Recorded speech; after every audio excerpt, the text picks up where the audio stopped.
usap naming tatlo, kaming tatlo lang yun eh, pasensya na silang dalawa. Marites yung nandoon sa harap, nilang dalawa. Nag-usap kaming tatlo, nabanggit ni BBM ang pag-amenda ng konstitusyon. At sinabi niya na, madami siya sinabi, pero ang gist ng sinabi niya ay, we will just amend. Kasi English man sila pag mag-istoryano. So ako dito, anak, kuya ko in English ay, we will just amend the economic provisions of the Constitution. Nakirinig ko at nakita ko talaga na sumagot si Senator Amy. Sabi niya, that is a dangerous thing. Sabi niya, if you open the Constitution to amendments, you do not just open it to economic provisions. You open it for all amendments of the Constitution. At nagsagutan na silang dalawa sa harap ko dahil sa ating Constitution. Kaya yan ang pruweba ko at proof ko sa inyo na magkaiba na tao. Ibang tao si BBM, ibang tao si Amy Marcos.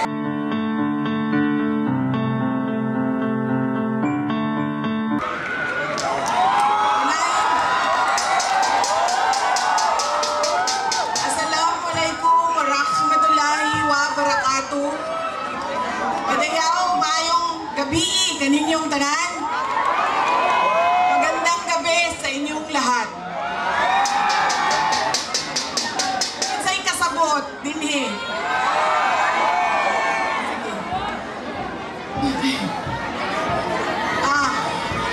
Unahin ko po muna ang aking mga pagpapasalamat.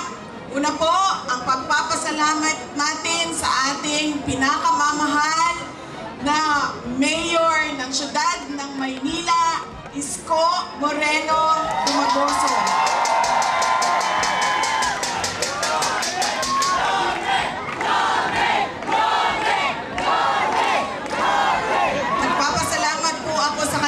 Dahil ipinahiram niya po ang inyong entablado at ang inyong mikropono para po sa mga senador ng Duterte. Maraming salamat, Mayor.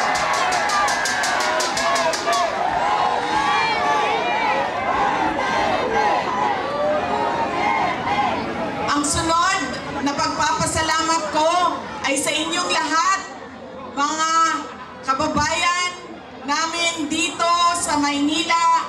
Maraming salamat sa oras ninyo at sa pagkakataon na ibinigay ninyo sa akin at sa amin ngayong gabi na ito. Maraming salamat.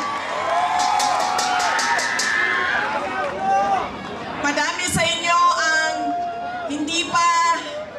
wala pa naghihapon, hindi pa naghapunan. Marami sa inyo ang hindi pa naghapunan, hindi pa nakaluto, at kanina pa dito, mainit, pero nandito kayo para sa amin at para sa bayan. Maraming salamat sa inyong lahat. Ang susunod ko pong pagpapasalamat, mahal ko kayo, ma'am. Mahalin din natin patuloy ang ating mahal na inang bayan, ang Pilipinas. I love you too. Sisterly love na ito, sis. Mahal ko kayo. Kaya ako nandito ngayon. Ang susunod po na pagpapasalamat ay mula po sa pamilya namin. Papasalamat po kami sa pagmamahal at suporta na ipinapakita nyo kay dating Pangulong Rodrigo Duterte. Maraming salamat po.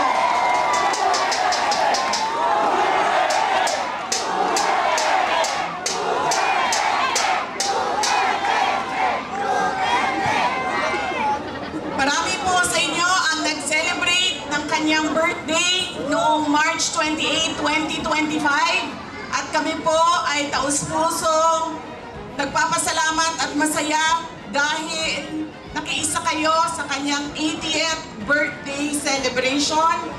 Dahil hindi po lahat tayo ay mabibigyan ng pagkakataon na umabot ng 80 years old. Kaya maraming salamat at sinelebrate nyo ang kanyang 80 years.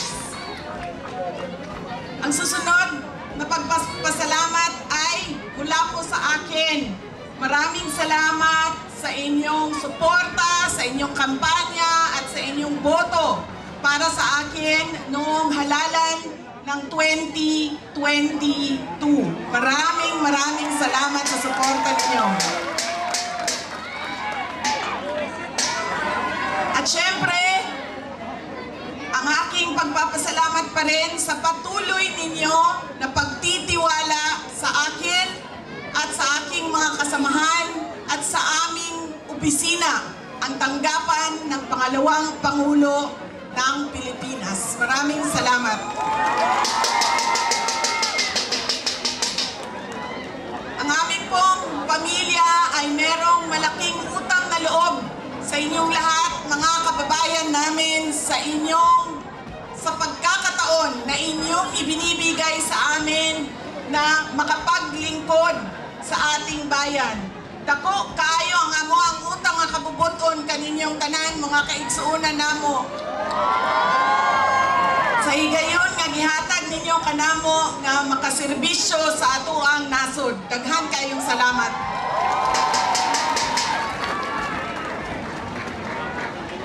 Ang susunod po ay mangangampanya po ako sa inyong lahat sa dalawa. Ang galing ko lang po yung seal ng aking opisina. Palitan natin ng seal ng Office of the President.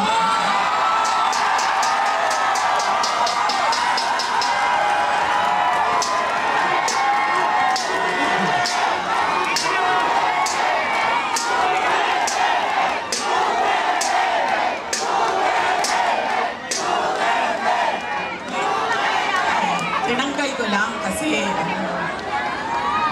iba kasi yung opisina, iba din yung pangangampanya. Pero kung sa Pangulo lang, pumili na lang kayo. Si Isko Moreno, si Sara Duterte, wala kaming problema.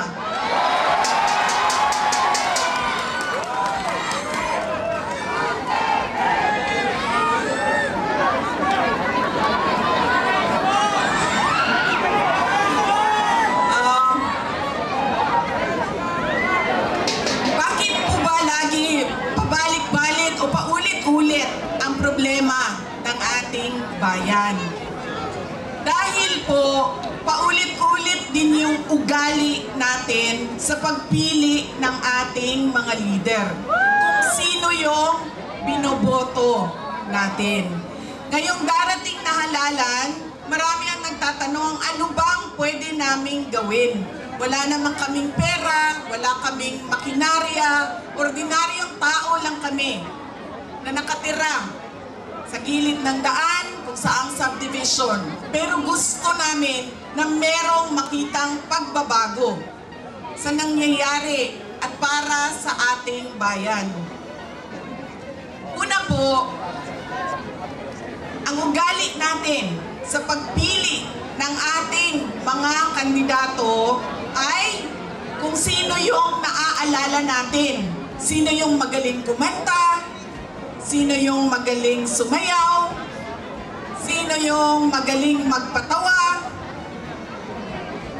Yaan ang lagi nating naaalala kapag tayo ay boboto na. Hindi na natin tinatanong, ano ba ang pangako niya noon na siya ay tumatakbo? Tinupad ba niya ang pangako niya? Problem, boss. Diba? Dapat tinatanong natin ang sarili natin, ano bang nagawa ng tao na ito? Nangako siya, sorry ma'am,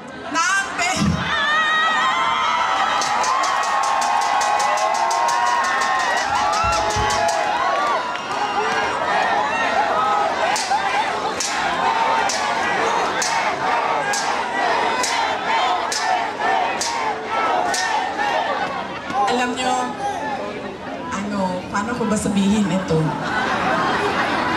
Hindi, ganito. Tulad na lang na magkaibang tao kami ni Pangulong Rodrigo Duterte. Si Pangulong Rodrigo Duterte ay hindi si Inday Sara Duterte. Si Bongbong Marcos ay hindi si Amy Marcos.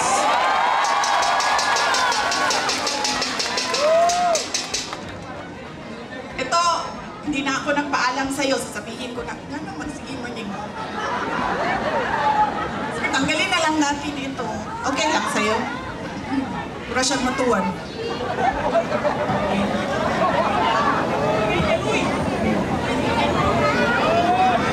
Ganyan na lang. Para din makita ninyo na pumayat na ako.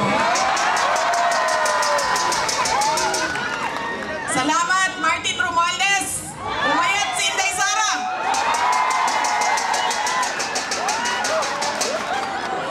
Uy, kadjok lang pa. Seryoso, seryoso. Mahal ko kayo, ma'am. Ito, hindi na ako nagpaalam kay Senator Amy ha, kasi hindi ko naman alam na nandito siya. Noong October 2023, pumunta ako sa kanya. Sabi ko sa kanya, pwede mo ba akong tulungan? Kailangan ko kausapin ang Pangulo. Kasi nakikita ko sa mga plano nila at nabasa ko sa mga plano nila, meron silang ipa-file na impeachment na kaso. So sinamahan niya ako.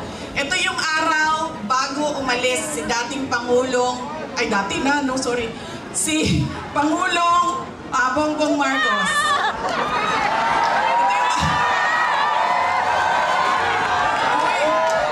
Hindi ko sinadya yun.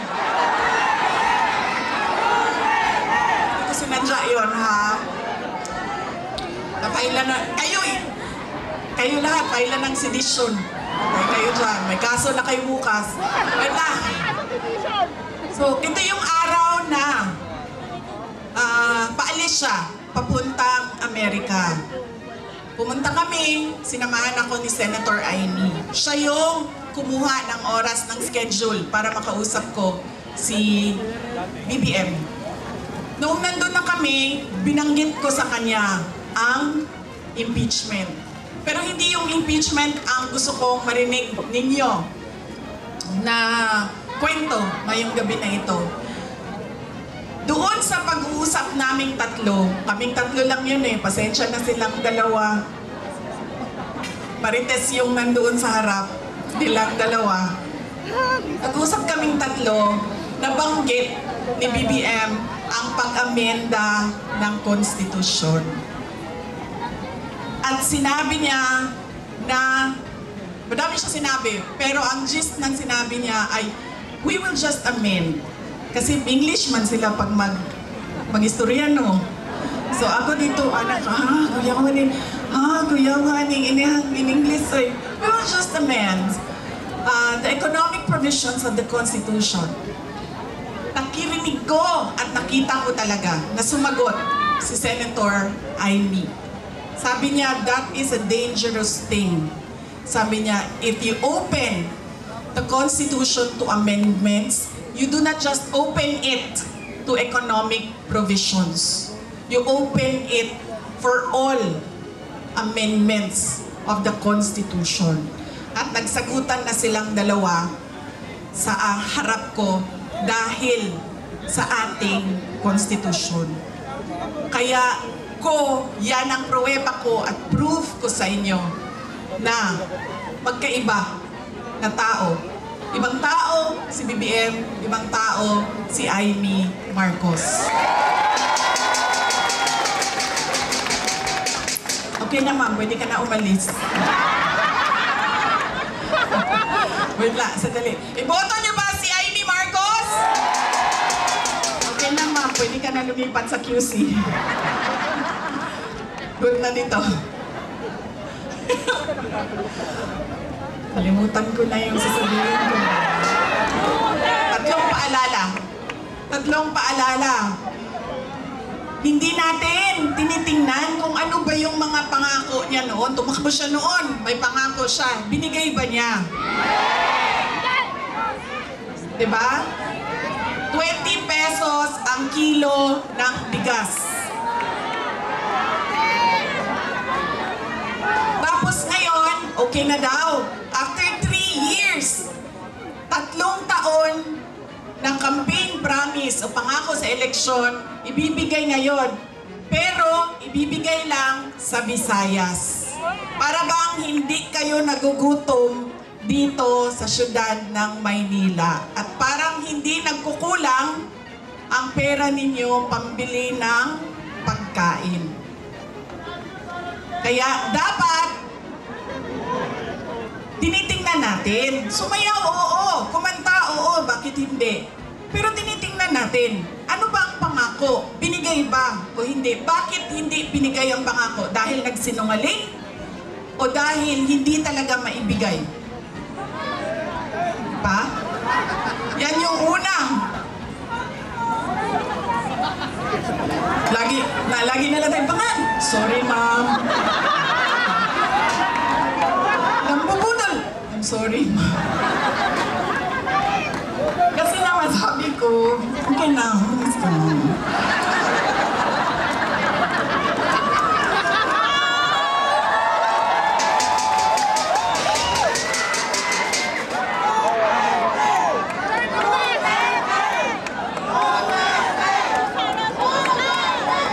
Alam nyo, yung bangag na yan, hindi totoo.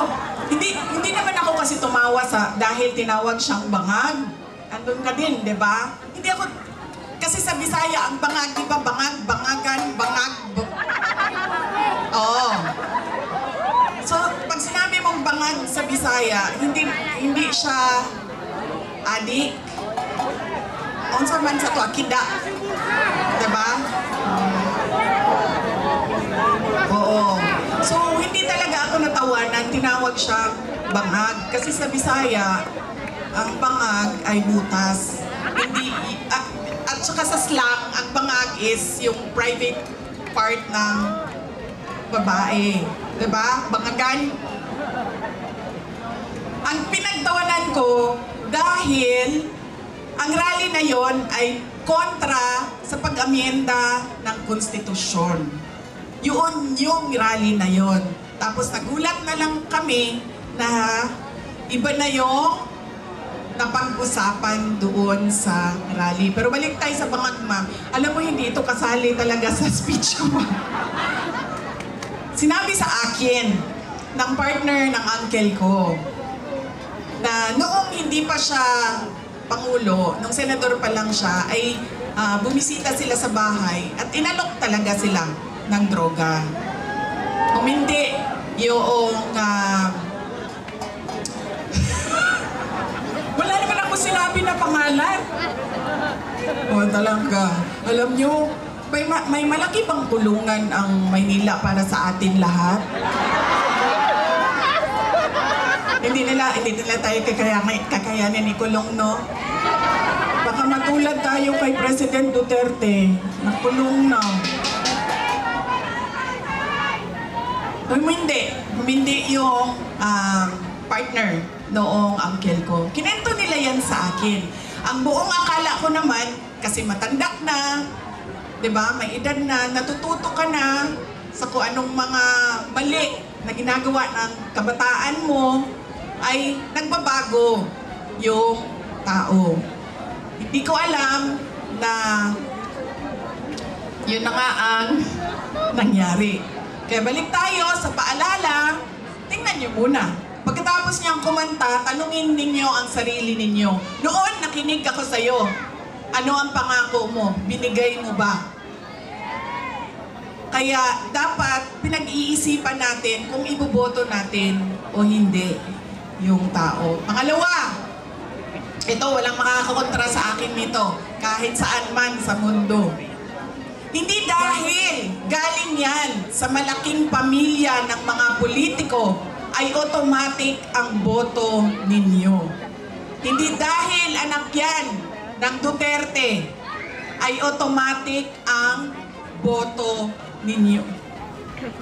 Dapat tinatanong nyo ang sarili ninyo, ano ba ang abilidad at kapasidad ng tao na ito na maglingkod para sa bayan. Isa sa mga problema natin ay ang political dynasty. Pero hindi ipinagbabawal ang kung sino man ang may gusto tumakbo. Kaya nasa atin, nasa mga butante ang pagkilatis. Duterte yan. Anong abilidad niyan? Anong kapasidad niyan? At sino yan siya? Pangatlo, at huling problema natin, paulit-ulit, behavior, ugali natin sa eleksyon, sa halalan, ay yung palitan ng boto at pera. Dahil ilang beses na kayo tumanggap, magkano bilihan ng boto dito? 1,000? 1,000. Grabe, 1,000 lang? Galing ang, bigas ang ano dito, palitan. Oh, ilang kilo? 5 kilo, so magkano yun? 250? Mga 1,300 total ngayon, nagbili. Alam mo, lugi kayo. Taasan niyo yung presyo ninyo. Kasi galing ako doon sa Bacolod kahapon. Tinatanong ko, magkano bili ng dito, boto dito? Noong 2019 daw, 2,000. 2022, 3,000. See? Sabi ko, taasan ninyo ang presyo ninyo. Tapos nung dito daw, itong eleksyon na ito, 2,000 to 3,000. Sabi ko, hindi niya pa alam kung magkano kasi wala pa namang bilihan. Pero sabi nila, mga 2,000 to 3,000 daw yung bilihan ng boto doon. Kaya kulang ang hingi ninyo.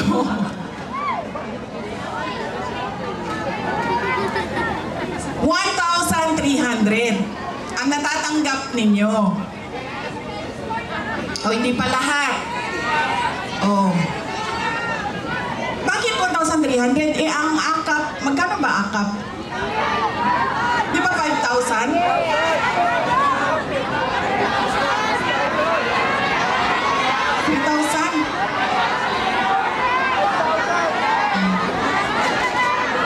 Kaltas pa yun. Di ba? One for you, one for me, one for you, one for me.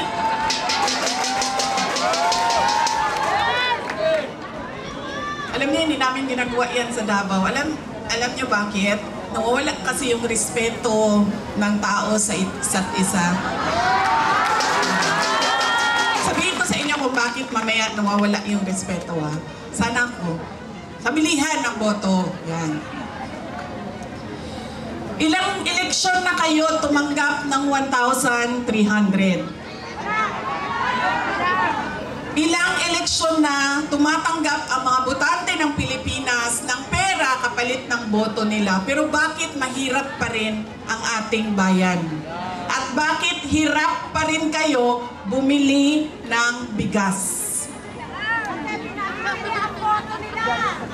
Kasi dapat, kung akap yan at galing yan sa gobyerno, tanggapin nyo, pero tanungin nyo naman yung sarili nyo. Ang nagbigay ba nito ay karapat-dapat maging leader ng bayan natin? Dahil malamang ipusta ko yung isang paa ko, hindi niya pera yang binigay niya sa inyo. Pera yan ng bayan. So, tanggapin. Dahil tulong yan ng bayan. Huwag matakot kung iba ang iboto. Dahil unang-una, nakatago naman yung boto natin. At pangalawa, kung sino man yung manalo na mayor ninyo, na vice mayor ninyo, na konsihal ninyo, na congressman ninyo, ay may obligasyon na tumulong sa taong bayan. Kaya kung sino man yung nakaupo, magbibigay pa rin yan ng tulong sa inyo. Kaya, yan ang kailangan ninyong isaisip. Hindi dahil sikat ang apelido, automatic ang boto. Hindi dahil may kapalit ang aking boto, ay ibibigay ko na. At, may isa? Check ko lang mo, nakikinig kayo? Ano yung isa? Oh, see? Hindi na nakikinig.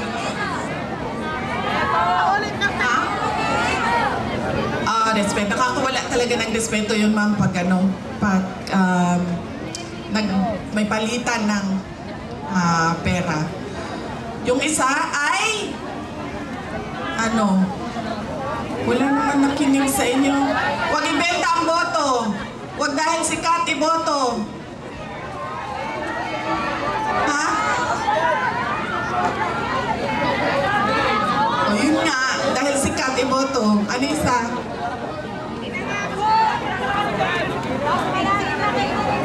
Oy, grabe. Ang dami-dami ninyo. Dalawa lang maalala ninyo. Ano wala pa?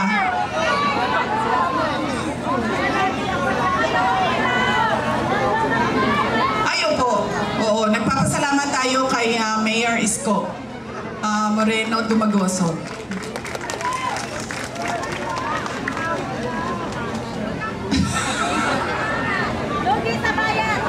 Ano? Oh. Daniel, ano? Oh, ano isa? Check ko lang kung nakikinig ka.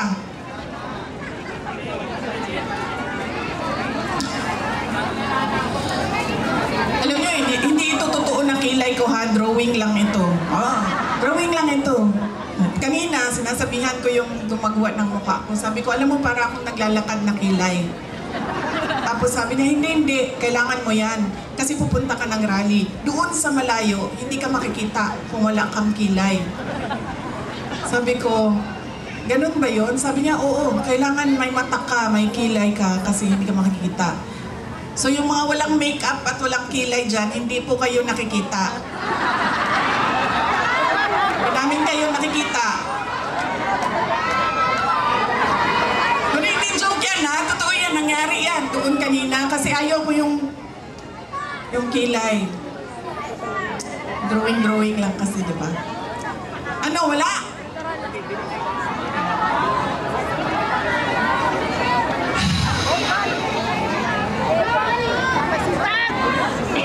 Marami ang nangangamusta kay President Duterte.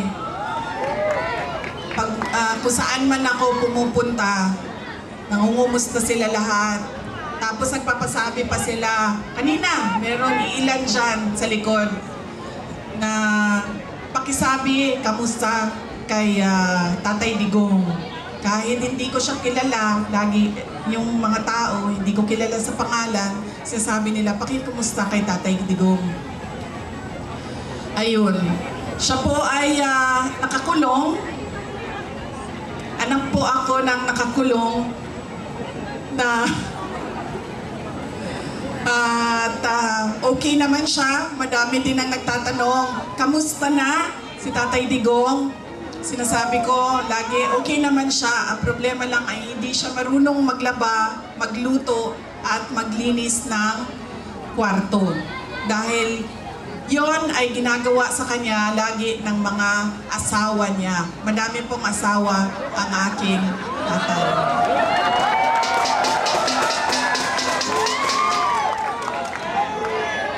Nakita niyo yun si Kitty? Kitty, yung maganda ko na kapatid. Iba po yung nanay niya. Kasalukuyan po, dalawa yung girlfriend na nandoon, nag-aantay na makalabas si Pangulong Rodrigo Duterte. Totoo yan.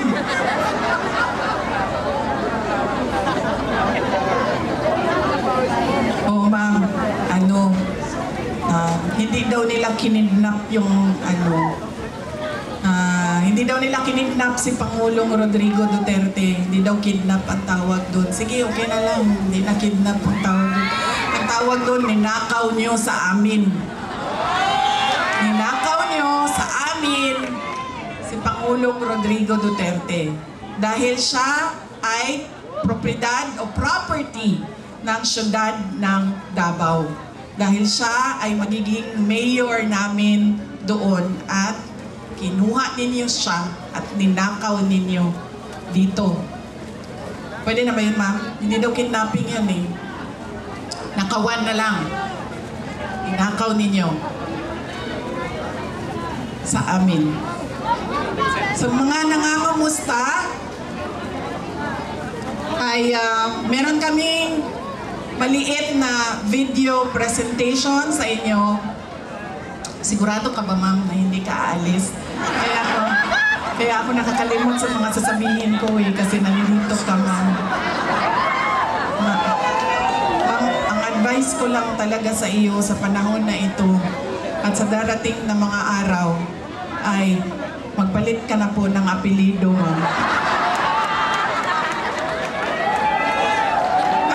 Sorry, Romualdez pala ang middle name mo.